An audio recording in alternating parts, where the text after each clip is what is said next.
Le sifflet du bateau à vapeur a percé l'air matinal, tel le cri d'une veuve, et Rose Zimmerman serra plus fort son sac de voyage.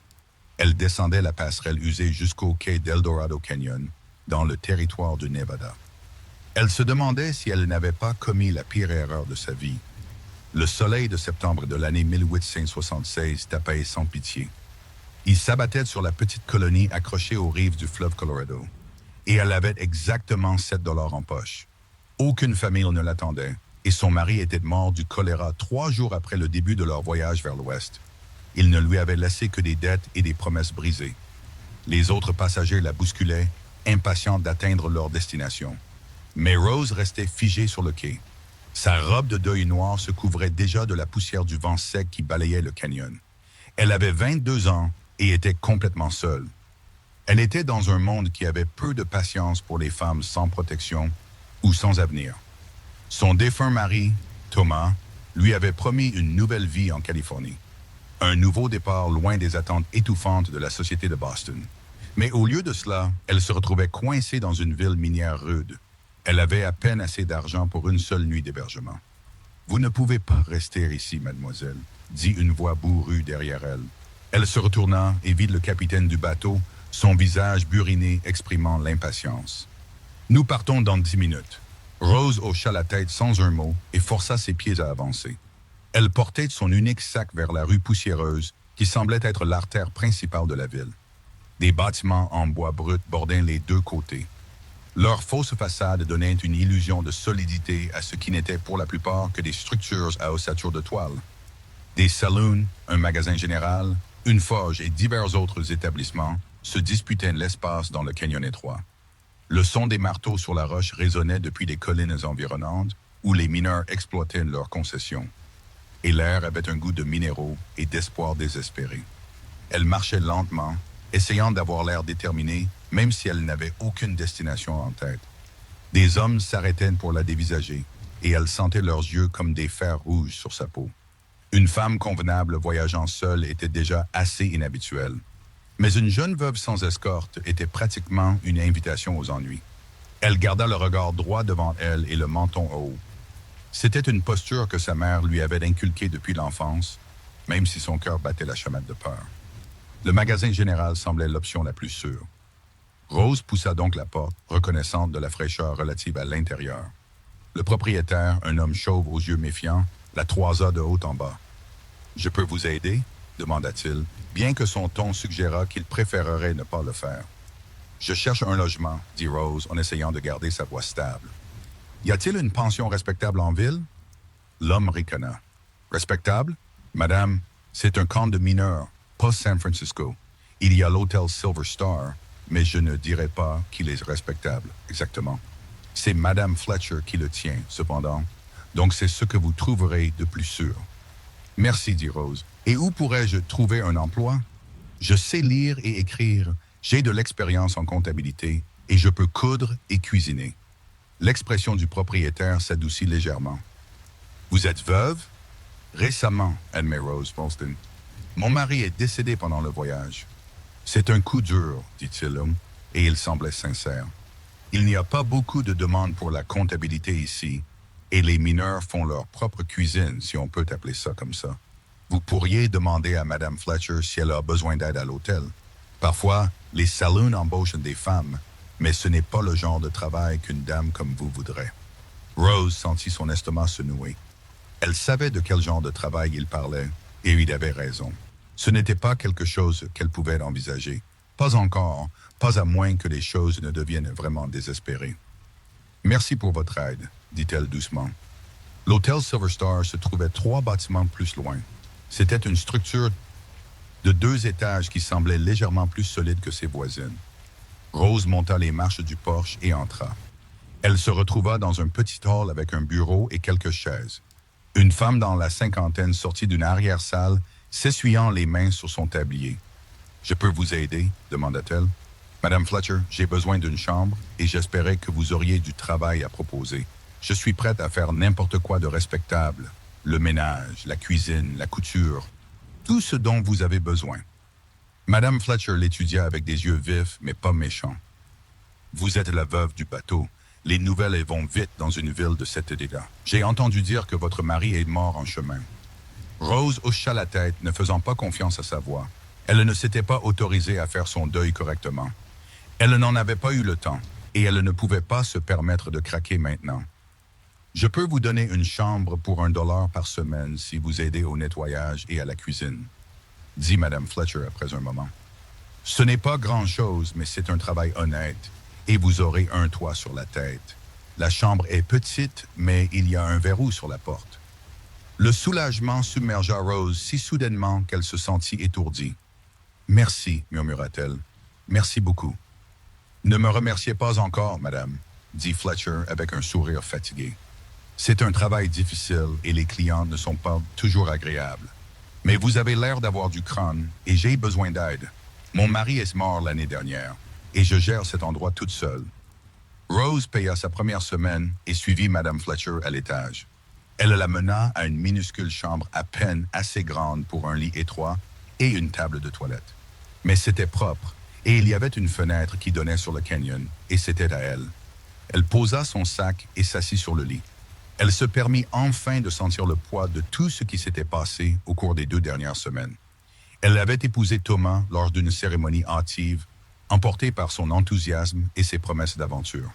Ses parents avaient désapprouvé, mais Rose avait été impatiente d'échapper à leur monde rigide. Elle voulait voir autre chose que les limites étroites de la bonne société de Boston. Thomas avait été charmant et imprudent, et elle avait pris son optimisme débridé pour de la force. La réalité avait été différente. Il avait joué la majeure partie de leur argent avant même qu'ils ne quittent Saint-Louis. Puis le choléra avait frappé, et elle l'avait vu mourir dans d'atroces souffrances dans une cabine exiguë, entourée d'étrangers. Elle aurait dû pleurer, pensa-t-elle. Elle aurait dû faire son deuil. Mais les larmes ne venaient pas. Elle se sentait engourdie, épuisée et terrifiée par ce que l'avenir pourrait lui réserver. On frappa à la porte, ce qui la fit sursauter. « Le dîner est dans 1 heure, » appela Madame Fletcher. « Descendez à la cuisine quand vous serez prête, et je vous montrerai comment ça se passe. » Rose se lava le visage et les mains dans la cuvette, enfila une robe plus ancienne et plus adaptée au travail, et descendit. Madame Fletcher la mit immédiatement au travail, à éplucher des pommes de terre et à mettre la table dans la petite salle à manger où les clients de l'hôtel prenaient leur repas. Il n'y avait que 5 clients ce soir-là, tous des hommes, tous des mineurs ou des prospecteurs. Ils regardèrent Rose avec curiosité, mais leurs commentaires restèrent respectueux en présence de Madame Fletcher. Après le dîner, Rose aida à faire la vaisselle et à préparer les chambres pour le lendemain. Au moment où elle monta les escaliers vers sa petite chambre, chaque muscle de son corps était endolori. Mais c'était une bonne douleur, le genre qui vient d'un travail honnête. Elle s'endormit presque instantanément et ne rêva pas. Les jours s'installèrent dans une routine. Rose se levait avant l'aube, aidait à préparer le petit déjeuner, nettoyait les chambres, lavait le linge, préparait le déjeuner et le dîner, et tombait de fatigue dans son lit chaque soir. C'était un travail difficile, plus difficile que tout ce qu'elle avait fait à Boston. Mais il y avait une satisfaction, un but qui avait manqué à sa vie antérieure, faite de visites sociales et de broderies. Madame Fletcher était une employeuse juste, mais pas chaleureuse. Elle enseigna à Rose les compétences pratiques de la gestion d'un hôtel de pionniers. Comment faire durer les provisions, comment gérer les clients difficiles, comment garder les choses propres dans une ville qui semblait déterminée à rester poussiéreuse. Rose apprit vite, poussée par le besoin de prouver sa valeur et de s'assurer une place. C'est lors de son 10e jour à El Dorado Canyon qu'elle le vit pour la première fois. Elle étendait le linge dans la cour derrière l'hôtel, luttant avec un drap lourd et humide dans le vent, quand un homme à cheval passa et s'arrêta. Il était grand, mince, avec des cheveux noirs qui avaient besoin d'une coupe et des yeux de la couleur du ciel juste avant le coucher du soleil. Ses vêtements étaient poussiéreux de voyage, mais ils étaient de bonne qualité. Il était assis sur son cheval avec l'aisance de quelqu'un qui a passé la majeure partie de sa vie en selle. « Besoin d'aide avec ça ?» demanda-t-il, et sa voix était profonde et rauque comme le gravier qui roule dans un ruisseau. « Je peux me débrouiller, » dit Rose, réussissant enfin à épingler le drap à la corde. « Merci. » Il hocha la tête et sembla sur le point de continuer sa route, puis s'arrêta de nouveau. « Vous êtes nouvelle ici. » C'était une affirmation, pas une question. Rose sentit un frémissement de nervosité. Je suis arrivé il y a environ 10 jours. Seul? Cela ne vous regarde pas, dit Rose plus sèchement qu'elle ne l'aurait voulu. Elle avait vite appris que montrer de la faiblesse dans une ville comme celle-ci était dangereux. L'homme leva une main. Je ne voulais pas vous offenser. Je m'appelle Asher Harding. J'ai un petit ranch à environ 5 miles à l'est d'ici. Je viens en ville pour des provisions de temps en temps. Rose Zimmerman, dit-elle à contre-cœur. Je travaille là ici à l'hôtel.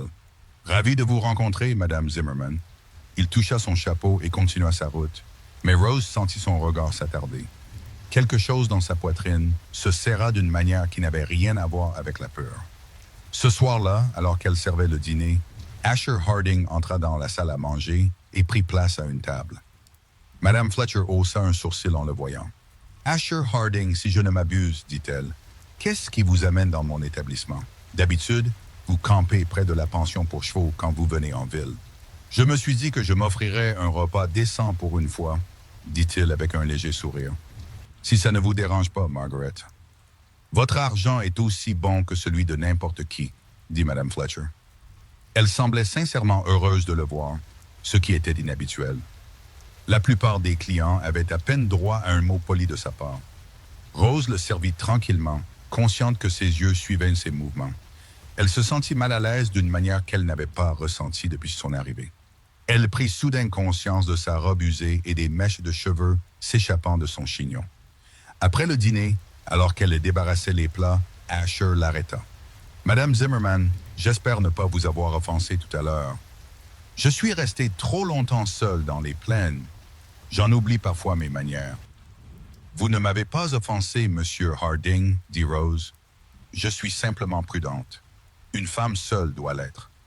C'est sage, dit-il. Cette ville est rude. Mais si jamais vous avez besoin d'aide, d'une vraie aide, mon ranch est à 5 miles à l'est, le long de la route du canyon. Les ranchs de la Flèche brisée. N'importe qui peut vous indiquer la direction. Merci, dit Rose, surprise par la sincérité de sa voix. C'est très gentil. Il partit peu après, et Rose se surprit à penser à lui en finissant son travail. Il y avait quelque chose de différent chez lui.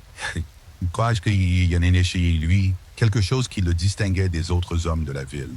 Une quiétude, un sentiment de solitude qui correspondait au sien.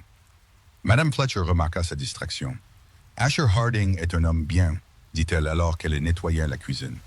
L'un des rares ici qui vaille la peine d'être connu. Il est arrivé ici il y a environ 5 ans, a acheté un lopin de terre dont personne ne voulait et en a fait quelque chose de concret. Il est seul, je pense. Il a perdu sa famille dans l'Est, d'après ce que j'ai entendu, bien qu'il n'en parle pas. Je ne demandais rien, dit Rose, mais elle sentait la chaleur monter à ses joues. Vous n'aviez pas besoin de le faire, dit Madame Fletcher avec un regard entendu. Faites juste attention, Rose. Un homme comme ça, un homme bien dans un endroit difficile, il pourrait vous briser le cœur aussi facilement qu'il pourrait le réparer. Rose pensa à cet avertissement en se couchant ce soir-là. Elle n'avait aucune raison de penser à Asher Harding ou à n'importe quel autre homme. Son mari était mort depuis moins d'1 mois. Elle devrait encore être en deuil, le pleurer comme il se doit. Mais la vérité était qu'elle n'avait pas aimé Thomas. Pas vraiment. Elle avait aimé l'idée de l'évasion, de l'aventure, mais pas l'homme lui-même. Et maintenant, elle était ici, seule et recommençant à zéro, et elle ne savait pas ce qu'elle était censée ressentir. La semaine suivante se passa sans incident. Rose s'enfonça plus profondément dans le rythme de l'hôtel, et elle commença à se sentir presque installée, sinon tout à fait chez elle. Elle gagnait assez pour payer sa pension et avoir un peu d'argent de côté, et Madame Fletcher semblait satisfaite de son travail. Ce n'était pas la vie qu'elle avait imaginée, mais c'était la sienne, et il y avait quelque chose de précieux là-dedans. Puis Asher Harding revint en ville.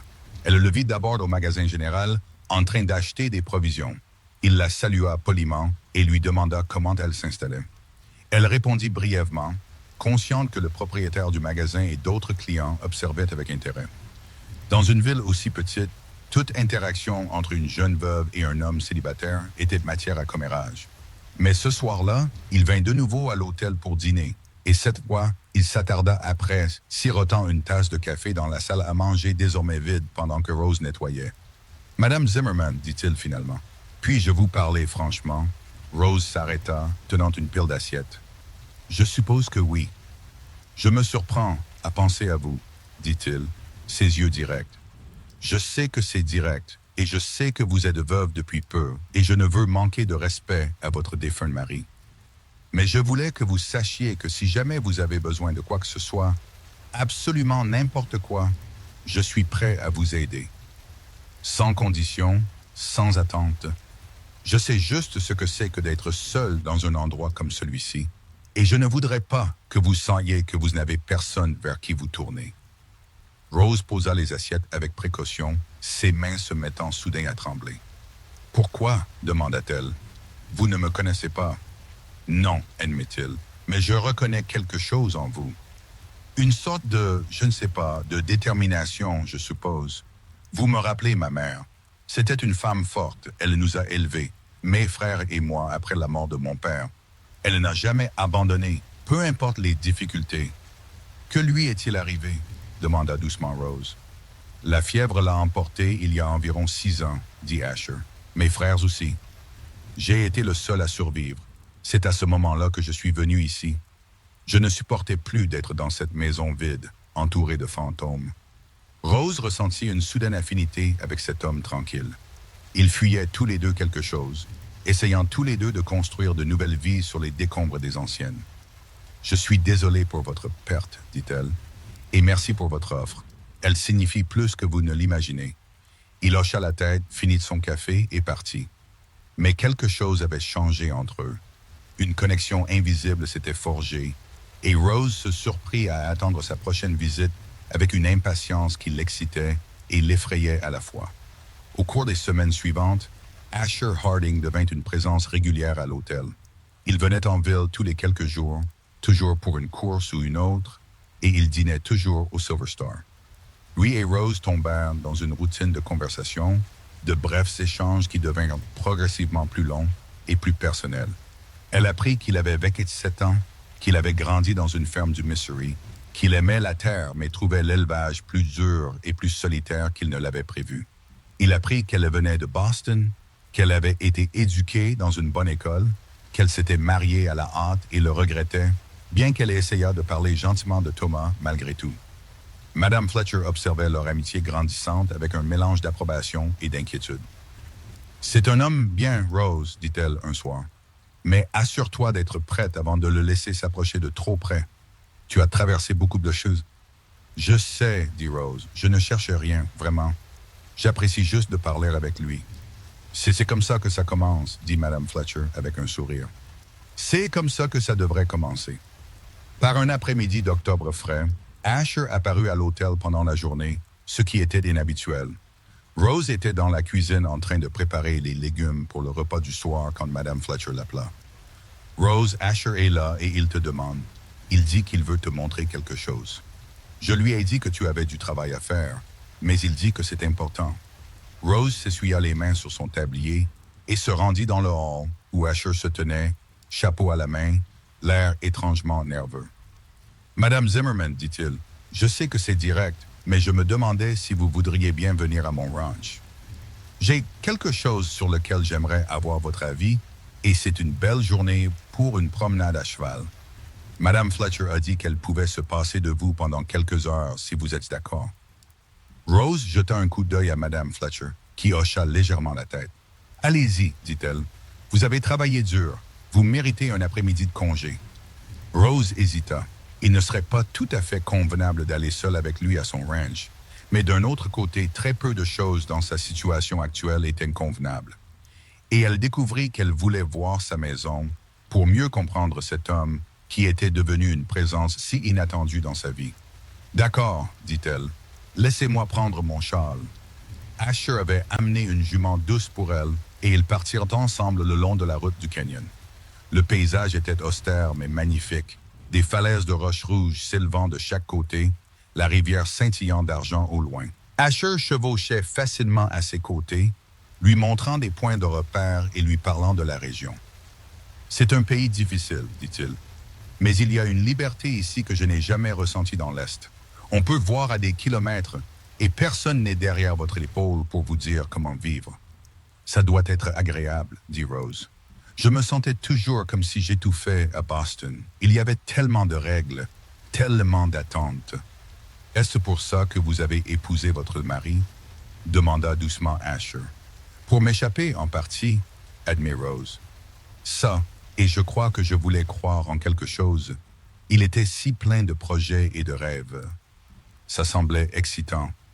Et maintenant, je fais mes propres projets, dit Rose. Plus petits, peut-être, mais ce sont les miens. Le ranch de la Flèche brisée apparut progressivement, une cabane robuste avec une grange et plusieurs enclos. C'était modeste, mais bien entretenu, et Rose pouvait voir le soin qui avait été mis à sa construction. Asher l'aida à descendre de cheval et la fit entrer. La cabane était simple, une pièce principale avec un coin de nuit séparé, une cheminée en pierre, une table et des chaises, et pas grand-chose d'autre. Mais c'était propre et ordonné, et il y avait quelque chose d'attrayant dans sa simplicité. « Ce n'est pas grand-chose, dit Asher, soudainement mal à l'aise. Mais c'est chez moi. »« C'est charmant, dit Rose honnêtement. Vous avez construit tout ça vous-même? »« La plupart, dit-il. J'ai eu de l'aide pour la grange, mais je voulais vous demander votre avis sur quelque chose. » Il la conduisit au mur du fond, où il y avait un espace vide. Je pensais construire des étagères ici pour des livres. Je n'en ai pas beaucoup maintenant, mais j'aimerais en collectionner plus. Je me demandais si vous pensiez que c'était un bon endroit, ou s'il y en avait un meilleur. Rose réalisa avec un sursaut qu'il ne l'avait pas amené ici juste pour voir son ranch. Il l'avait amené ici pour lui demander son avis, pour l'impliquer dans ses projets, pour lui montrer qu'il appréciait ce qu'elle pensait. C'était d'une si petite chose, mais cela la toucha profondément. « Je pense que ce serait parfait, dit-elle. La lumière est bonne ici pendant la journée. Vous pourriez lire confortablement près de la fenêtre. » Ils parlaient de livres pendant un moment, découvrant un amour partagé pour la littérature qui les surprit tous les deux. Asher prépara du café et ils s'assirent à sa table. Et pendant un petit moment, Rose oublia les difficultés des derniers mois, oublia son avenir incertain et profita simplement du moment. Alors que le soleil commençait à baisser, Asher la raccompagnait en ville. À l'hôtel, il l'aida à descendre de cheval et leurs mains se touchèrent brièvement. Rose sentit une secousse de quelque chose d'électrique, quelque chose qu'elle n'avait jamais ressenti avec Thomas. « Merci d'être venu aujourd'hui, dit Asher. Cela a beaucoup compté pour moi. »« Merci de m'avoir invité, dit Rose. J'ai passé un moment merveilleux. » Cette nuit-là, allongée dans son lit, Rose savoua ce qu'elle avait essayé de nier pendant des semaines. Elle tombait amoureuse d'Asher Harding. C'était trop tôt, c'était inconvenant, c'était imprudent, mais cela arrivait quand même, aussi inévitable que le lever du soleil. Au cours des semaines suivantes, Asher et Rose se virent aussi souvent que son travail le permettait. Ils firent des promenades à cheval ensemble, explorant les canyons et les mesas autour de la ville. Ils parlèrent pendant des heures de tout et de rien, découvrant les pensées et les rêves de l'autre. Asher ne ressemblait à aucun homme que Rose avait jamais connu, réfléchi, stable et profondément gentil. Il l'écoutait d'une manière que Thomas n'avait jamais eue, entendant vraiment ce qu'elle disait et se souciant de ses opinions. De son côté, Asher était clairement épris. Il regardait Rose avec une intensité qui lui coupait le souffle, et il trouvait des excuses pour être près d'elle chaque fois que possible. Mais il était toujours respectueux, toujours prudent de ne pas la bousculer ou de la mettre mal à l'aise. Il comprenait qu'elle était encore en train de guérir, de trouver ses marques dans cette nouvelle vie. En novembre, le temps s'était refroidi, et Rose était à Eldorado Canyon depuis 3 mois. Elle s'était révélée indispensable à Madame Fletcher, et sa position à l'hôtel était assurée. Elle avait économisé un peu d'argent, et elle commençait à se sentir moins comme une réfugiée désespérée, et plus comme une femme avec un avenir. Un soir, Asher arriva à l'hôtel l'air troublé. Rose servait le dîner, et elle remarqua immédiatement que quelque chose n'allait pas. Après le repas, il demanda s'ils pouvaient parler en privé. Madame Fletcher leur prêta son petit salon, et ils s'assirent ensemble près du feu. « Qu'est-ce qui ne va pas ?» demanda Rose. Asher prit une profonde inspiration. « Rose, je dois te dire quelque chose, et j'ai peur de ta réaction. » Rose sentit son estomac se nouer. « Qu'est-ce que c'est ?»« Je suis amoureux de toi, dit-il simplement. Je le suis depuis des semaines maintenant, peut-être depuis le premier jour où je t'ai vu te débattre avec ce linge. Je sais que c'est trop tôt. Je sais que tu es encore en deuil et je sais que je n'ai aucun droit de dire tout ça. Mais je ne peux plus le garder pour moi. Je pense à toi à chaque instant de chaque jour. Quand je travaille au ranch, je t'imagine là avec moi. Quand je lis le soir, j'aimerais que tu sois là pour le partager. Je veux construire une vie avec toi, Rose. Je veux te donner un foyer, un avenir et tout ce que tu mérites. Rose sentit les larmes lui monter aux yeux. Asher, je ne sais pas quoi dire. Tu n'as rien à dire pour l'instant, dit-il rapidement. Je ne demande pas de réponse. J'avais juste besoin que tu le saches. Mais Rose, s'il te plaît, ne me rejette pas parce que tu penses que c'est trop tôt ou inconvenant. Je sais que ton mariage n'a pas été ce que tu espérais. Je sais que tu es encore en train de guérir, mais je pense aussi, j'espère que tu ressens quelque chose pour moi aussi. Oui, murmura Rose. Oui, je ressens quelque chose pour toi. Je crois que je suis en train de tomber amoureuse de toi aussi. Mais Asher, j'ai peur. Tout est allé si vite avec Thomas et tout a si mal tourné. Et si nous faisions une erreur? C'est possible, dit Asher honnêtement. Il n'y a aucune garantie dans la vie, Rose. Je l'ai appris quand j'ai perdu ma famille. Mais j'ai aussi appris que quand on trouve quelque chose de bien, quelque chose de vrai, on s'y accroche. On ne laisse pas la peur nous empêcher de vivre. Rose plongea son regard dans ses yeux et y vit tout ce qu'elle avait cherché. La stabilité, l'honnêteté, une force tempérée par la douceur. Cela n'avait rien à voir avec l'engouement fou qu'elle avait ressenti pour Thomas. C'était plus profond, plus calme, plus réel. « J'ai besoin de temps, dit-elle finalement. Pas pour décider de ce que je ressens, je crois que je le sais déjà, mais pour m'assurer que je fais ça pour les bonnes raisons, pour m'assurer que je suis prête.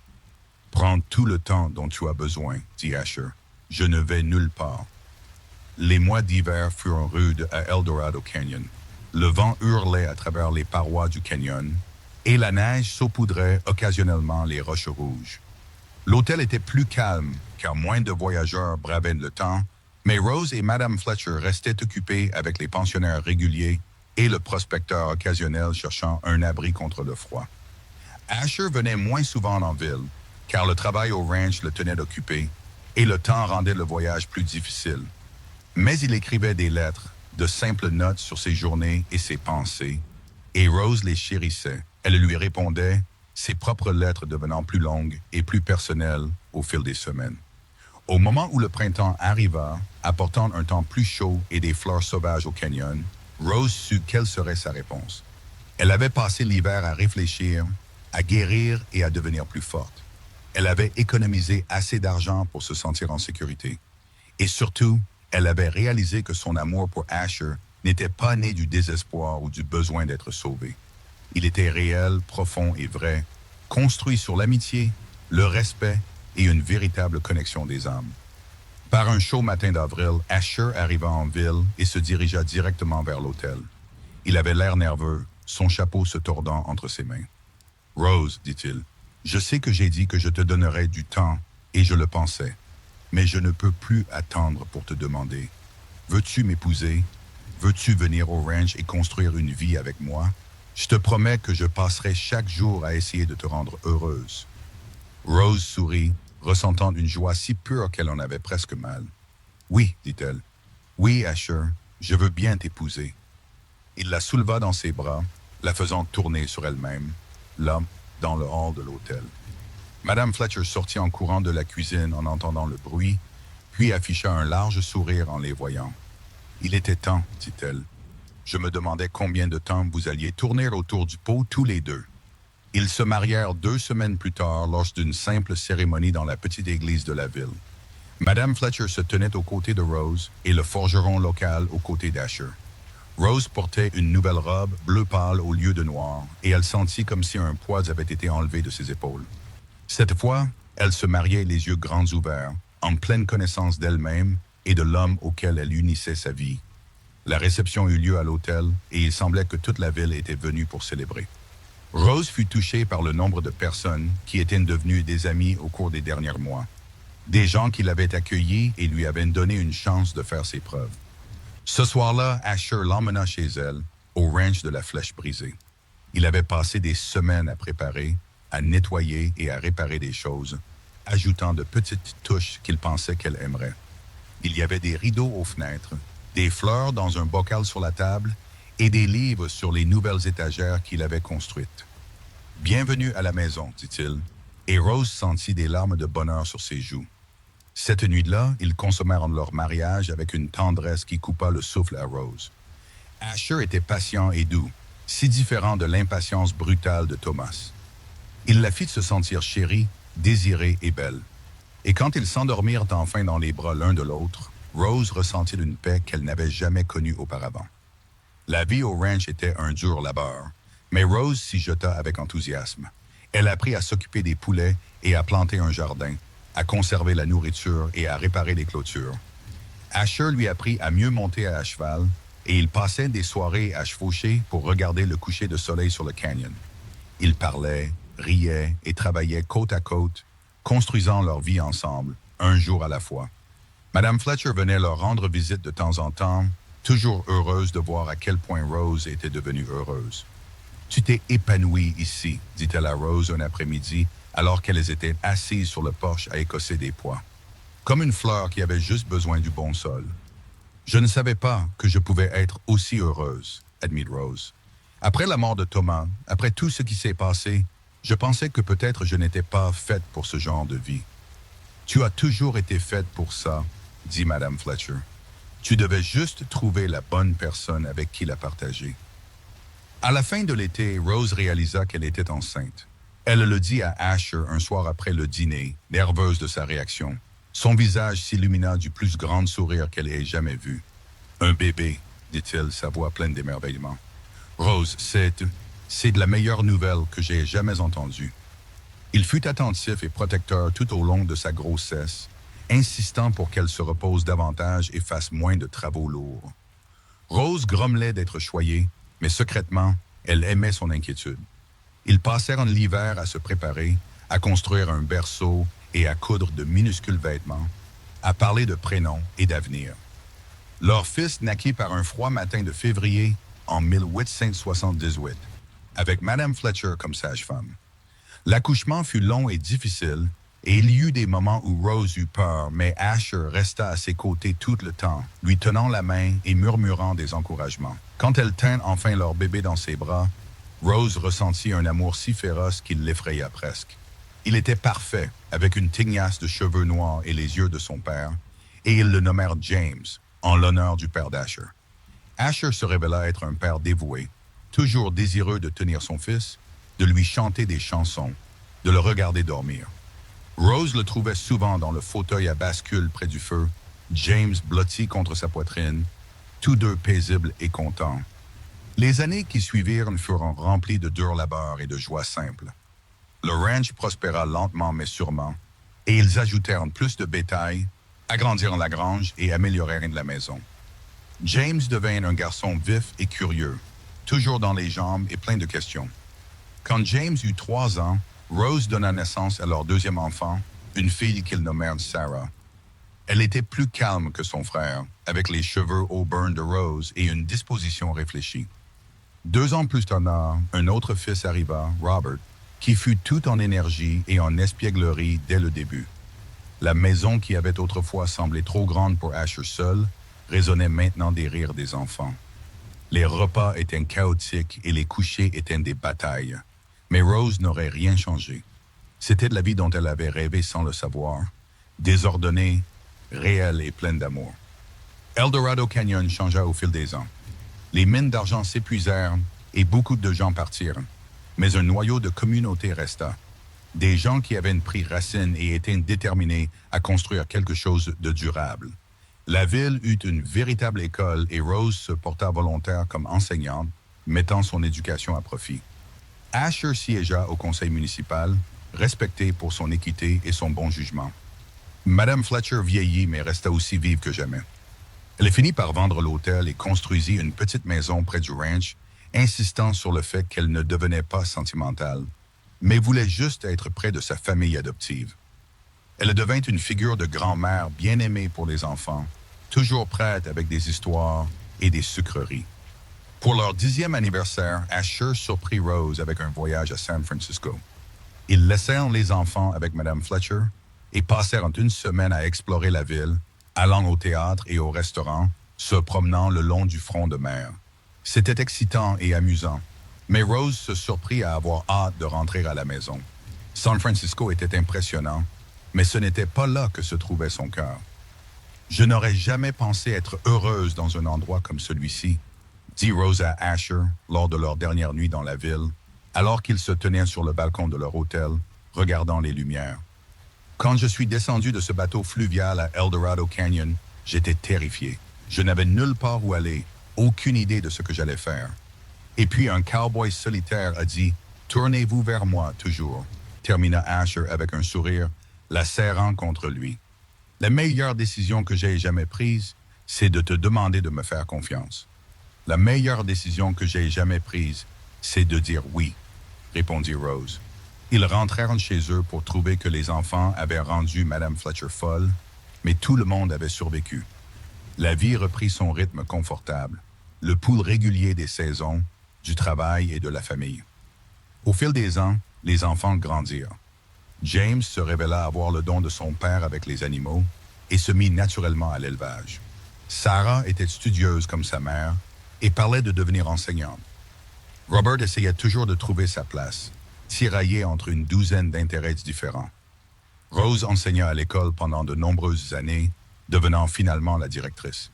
Elle était connue pour sa patience et ses exigences élevées, et beaucoup d'enfants d'El Dorado Canyon apprirent leurs lettres et leurs chiffres avec elle. Cela lui procurait une profonde satisfaction de savoir qu'elle faisait une différence dans leur vie. Asher a grandi le ranch progressivement, toujours prudent de ne pas trop s'endetter, et il devint l'une des exploitations les plus prospères de la région. Mais il ne perdit jamais de vue ce qui comptait le plus. Il prenait toujours du temps pour sa famille, pour des soirées tranquilles avec Rose, pour apprendre à ses filles à monter à cheval et à manier le lasso, pour écouter Sarah lire ses histoires. Madame Fletcher s'éteignit paisiblement dans son sommeil quand Rose avait 42 ans, et ils l'enterrèrent dans le petit cimetière sur la colline surplombant le canyon. Toute la ville vint à l'enterrement, un témoignage de tout ce qu'elle avait signifié pour eux tous.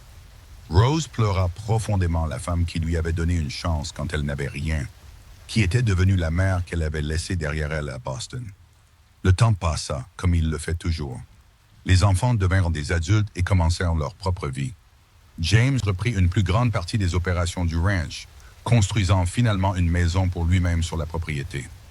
Sarah partit à l'école pour devenir enseignante, puis revint pour prendre la place de Rose quand celle-ci prit sa retraite. Robert essaya plusieurs voies différentes avant de trouver finalement sa vocation de vétérinaire, étudiant avec un médecin à Carson City. Puis, il revint pour pratiquer dans la région. Rose et Asher vieillirent ensemble, leurs cheveux devenant gris, leurs pas se ralentissant. Mais leur amour ne diminua jamais.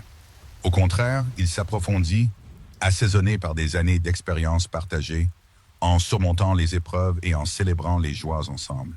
Ils devinrent grands-parents, puis arrière-grands-parents, leur famille s'étendant comme les racines d'un arbre solide.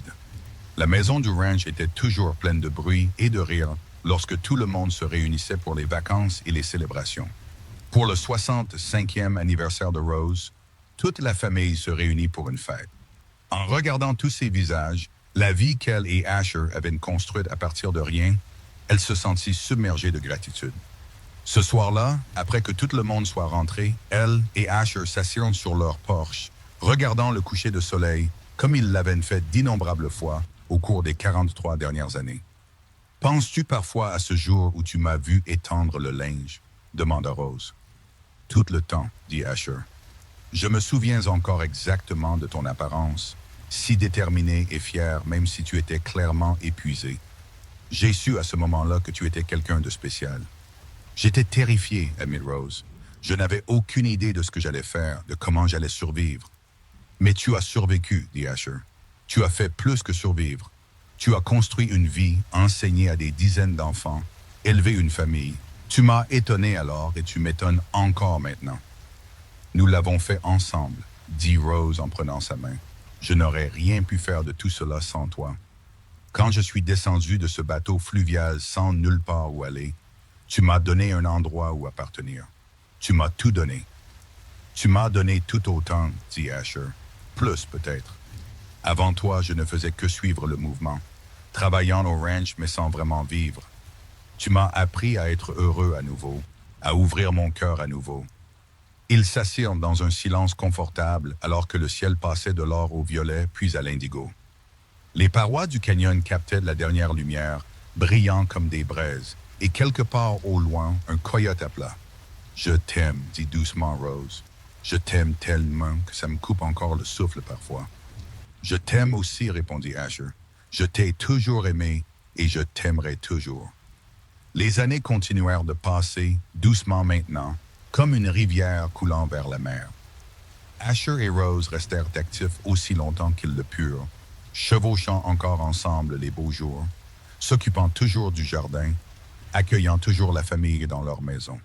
Mais progressivement, l'âge les rattrapa. Asher décéda le premier, par un chaud matin de printemps, à l'âge de 76 ans. Il mourut paisiblement dans son sommeil, Rose à ses côtés. Elle lui tint la main et murmura au revoir à l'homme qui avait été son partenaire, son amour, son tout pendant près de 50 ans. Le chagrin fut profond, mais Rose trouva du réconfort auprès de leurs enfants et petits-enfants, dans la vie qu'ils avaient construite ensemble, dans les souvenirs qui remplissaient chaque coin du ranch. Elle resta dans la maison qu'ils avaient partagée, incapable d'imaginer vivre ailleurs. Rose vécut 3 ans de plus après le décès d'Asher. Des années remplies de famille et de contentement tranquille. Elle passait ses journées à s'occuper de son jardin, à lire et à raconter des histoires à ses arrière-petits-enfants sur le bon vieux temps. Sur El Dorado Canyon, quand ce n'était qu'un camp minier rude, sur la façon dont elle avait rencontré leur arrière-grand-père. Lors de sa dernière soirée, avec sa famille rassemblée autour de son lit, elle leur raconta son arrivée du bateau fluvial sans nulle part où aller.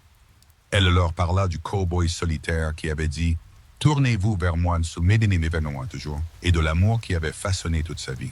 « Souvenez-vous, leur dit-elle, sa voix faible mais claire, souvenez-vous que parfois les pires moments mènent aux meilleures choses. J'étais au plus bas quand je suis arrivé ici, mais c'est devenu la meilleure chose qui me soit jamais arrivée. N'ayez pas peur des moments difficiles. Ils vous apprennent de quoi vous êtes fait et ils vous mènent là où vous êtes censé être. » Cette nuit-là, Rose Zimmerman mourut paisiblement, entourée de la famille à qu'elle et Asher avaient créée. Ils l'enterrèrent à côté de lui sur la colline surplombant le ranch, et toute la communauté vint rendre hommage à la femme qui était devenue une figure bien-aimée d'El Dorado Canyon. Le ranch resta dans la famille, transmis de génération en génération. La maison fut préservée autant que possible, remplie des meubles que Rose et Asher avaient utilisés, des livres qu'ils avaient collectionnés, des photographies qui documentaient leur vie ensemble. C'est devenu une pierre de touche pour la famille, un rappel de leurs origines et de l'amour qui avait fondé leur héritage. Avec le temps, El Dorado Canyon changea encore plus. Le camp minier rude devint une ville tranquille, puis une destination touristique alors que les gens s'intéressaient à l'histoire du Vieil Ouest. Mais ceux qui connaissaient les vraies histoires, qui les avaient entendues transmises de famille en famille, se souvenaient de Rose et Asher Harding. Ils se souvenaient de la jeune veuve qui était arrivée sans rien et avait construit une vie par sa détermination et son travail acharné. Ils se souvenaient du cow-boy solitaire qui avait vu quelque chose de spécial en elle et lui avait offert tout ce qu'il avait. Ils se souvenaient d'une histoire d'amour qui avait commencé dans les circonstances les plus improbables et avait duré des décennies de difficultés et de joie.